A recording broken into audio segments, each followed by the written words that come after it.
الحمد لله والصلاة والسلام على أهلها أما بعد.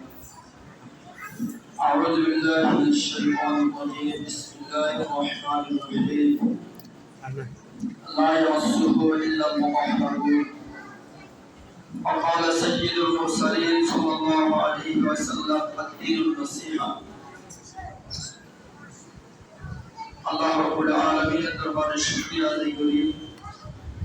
রব্বুল আলামিন আমাদেরকে ইলমে দ্বীন শিক্ষার উদ্দেশ্যে দাওয়াত ও তাবলীগের নজমতে বিভিন্ন এলাকা থেকে আসা তৌফিক দান করলেন, এজন্য শুকরিয়া আদায় করি আলহামদুলিল্লাহ।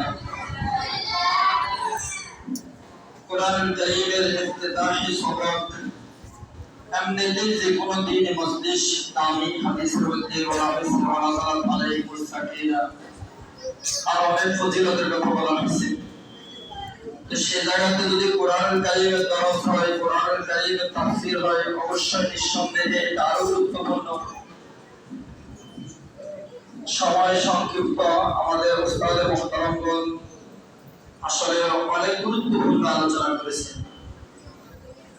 কোরআনুল কারীমের ব্যাপারে বেশিরভাগ আলোচনা কোরআনের উপরে হয়েছে, যেহেতু